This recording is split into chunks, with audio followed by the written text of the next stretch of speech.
Bonjour à tous et merci de regarder cette nouvelle vidéo dans laquelle je vais vous parler des derniers livres pour enfants que j'ai achetés pour la maison pour mon simple plaisir régressif.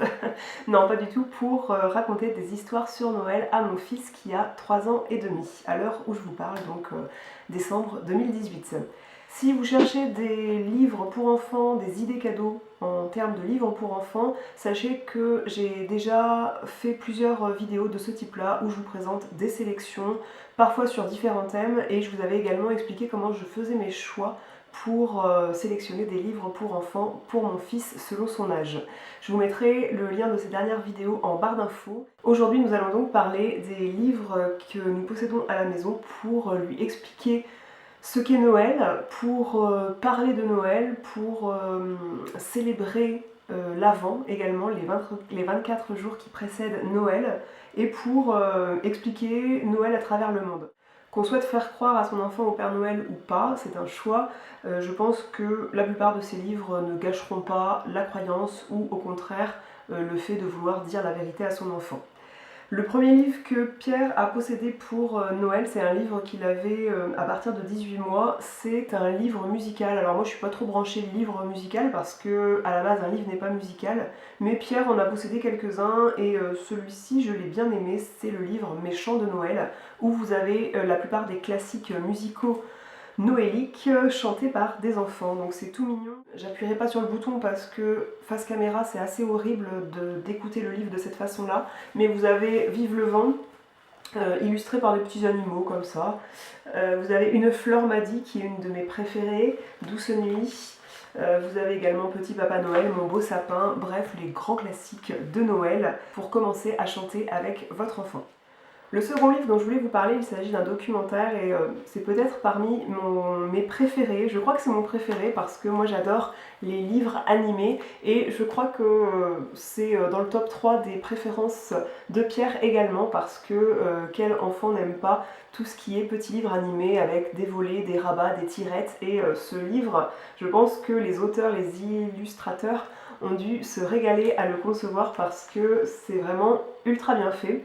D'ailleurs, si votre enfant n'a que 3 ans, je pense qu'il faut vraiment passer du temps avec lui à le lire pour la première fois, voire même la seconde et la troisième fois, parce que un enfant de 3 ans et demi comme Pierre, il veut parfois faire sortir des images avec les tirettes qui ne sortiront jamais. Bref, c'est à manipuler avec précaution au départ avec l'enfant pour qu'il ne bousille pas le livre dès la première utilisation.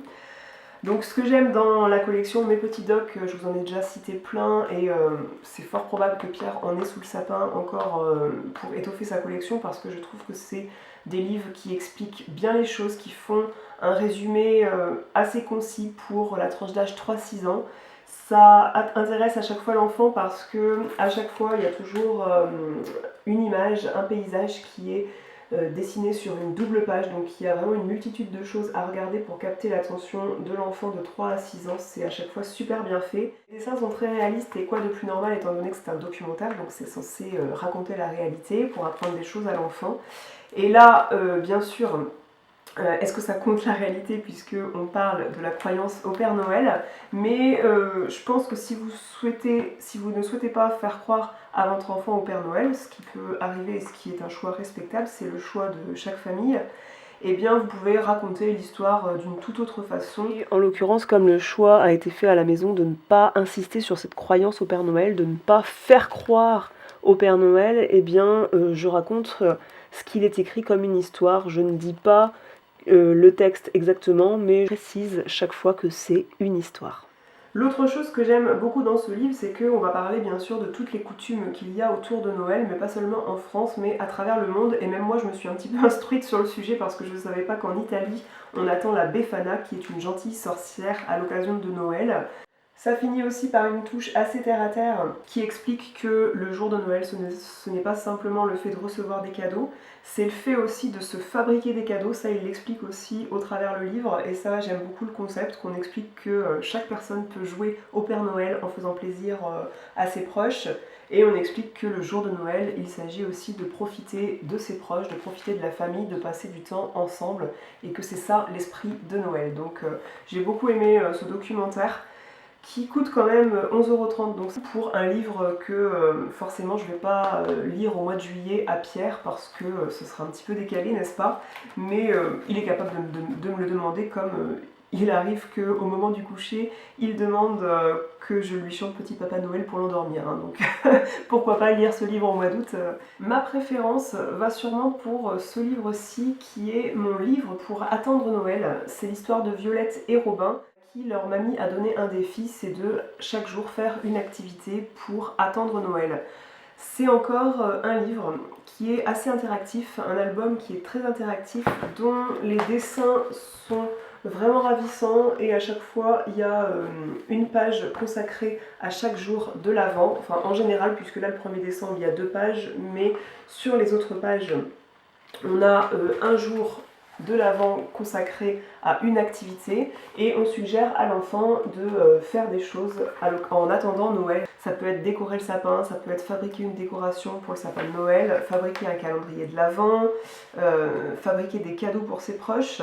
Il y a également des activités de cherche et trouve parce que par exemple là dans l'armoire où se trouvent toutes les décorations de Noël, on demande à l'enfant de trouver où est cachée la cloche. Je trouve que les dessins sont très réalistes, ils sont assez enfantins et ils sont très colorés, très agréables à regarder et ça retient bien l'attention de l'enfant et je trouve que le concept de lire une page par jour pendant l'Avent est super sympa à faire avec son enfant. Autre livre, un classique qu'il a été quasiment forcé de glisser dans cette vidéo, c'est Martine et la nuit de Noël. Ce livre est le livre que moi j'ai possédé étant petite, donc croyez-moi, il date. Ce livre de Gilbert Delahaye, illustré par Marcel Marlier, raconte l'histoire de Martine et de son frère Jean qui se baladent dans la neige et qui rattrapent Patapouf, leur chien qui est tombé dans l'eau.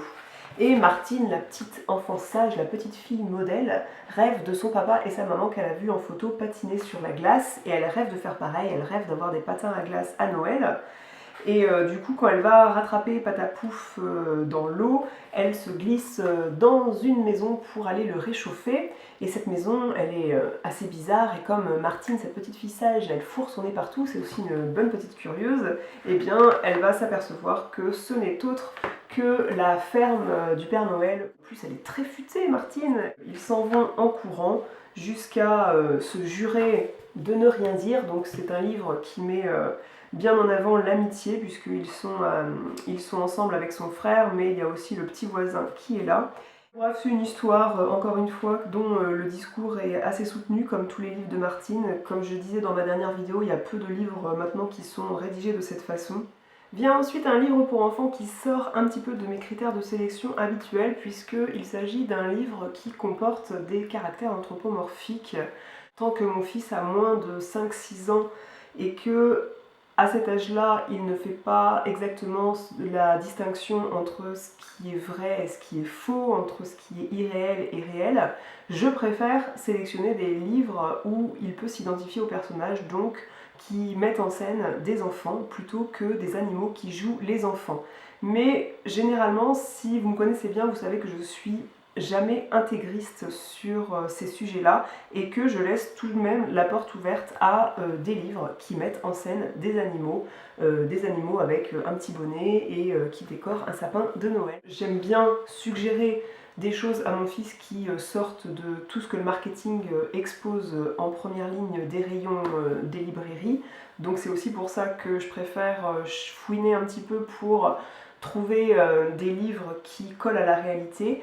Mais de temps en temps, voilà, j'aime bien proposer des livres comme ça et je sais que Pierre les apprécie beaucoup. Et d'ailleurs, il a beaucoup apprécié ce livre qui s'appelle Petit Hérisson et le sapin de Noël. Il s'agit d'une famille assez insolite, enfin une famille, des personnages qui vivent ensemble et vous avez un blaireau, un lièvre, un hérisson, un renard, bref, des animaux de la forêt qui fêtent Noël, donc ils décorent le sapin de Noël qu'ils sont allés cueillir eux-mêmes dans la forêt, donc les dessins sont quand même réalistes dans le sens où ça ne représente pas la réalité, mais on fait bien...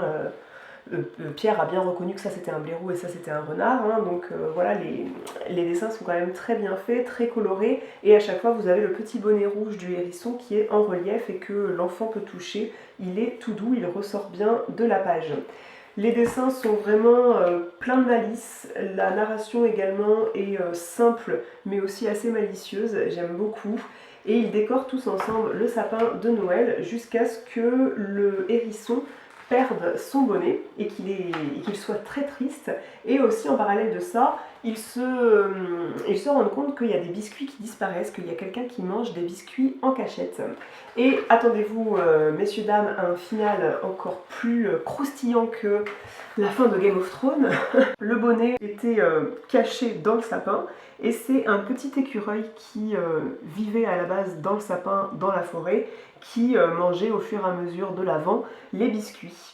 C'est aussi plein de bienveillance, plein d'amour cette histoire, parce que le pauvre petit hérisson qui avait perdu son bonnet, eh bien ses amis à Noël avaient décidé de lui en offrir un neuf. Donc il se retrouve avec deux bonnets rouges. Le petit hérisson est tout heureux.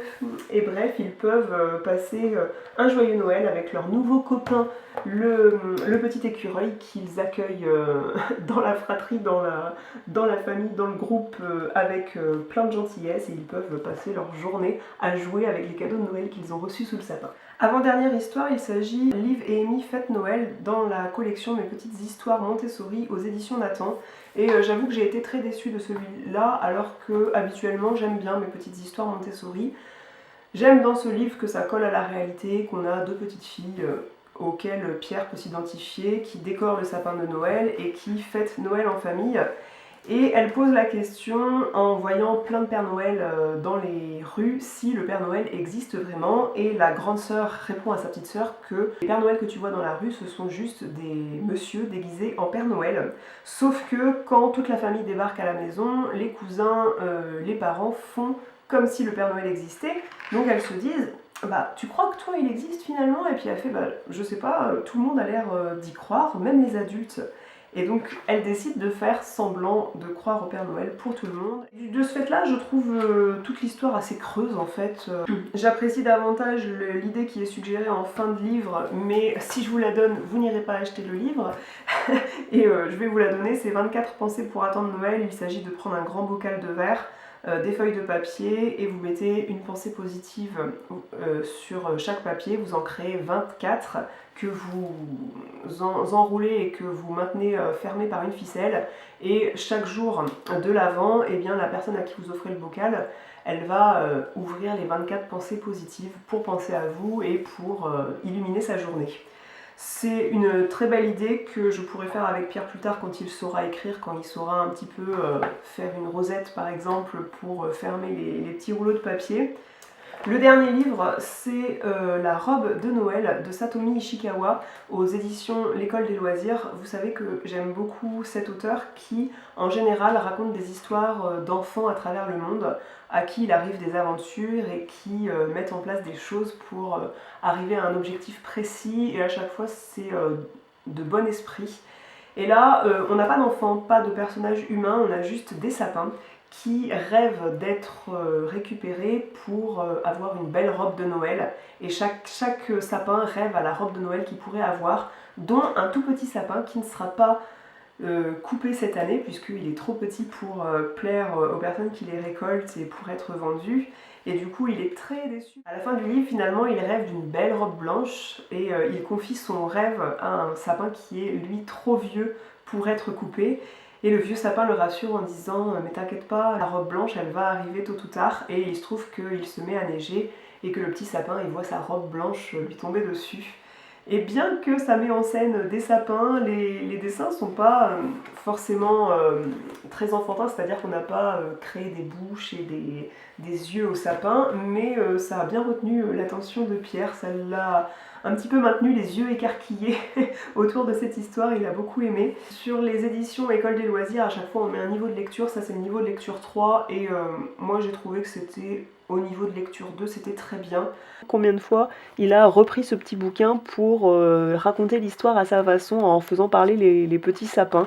C'était vraiment un régal de le regarder faire. Heureusement que cette vidéo est terminée parce que comme vous voyez, j'ai de la compagnie qui demande de l'occupation, qui demande de l'attention. J'espère que cette vidéo vous aura plu et que ça aura pu vous suggérer des idées cadeaux à mettre sous le sapin, puisque je trouve ça super d'offrir des livres sous le sapin de Noël, d'offrir des livres à des enfants.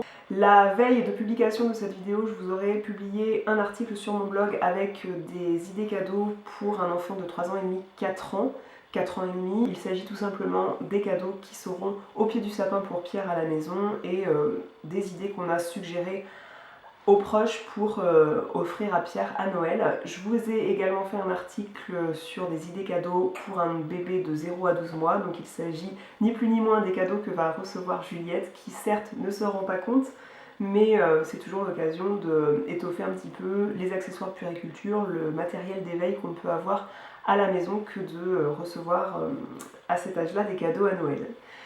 J'espère que cette vidéo vous aura plu, n'hésitez pas à me suggérer des albums jeunesse, des livres pour enfants, des petits documentaires sur Noël, sur l'hiver aussi, dans les commentaires sous cette vidéo. Et moi je vous retrouve dans cette zone de commentaires.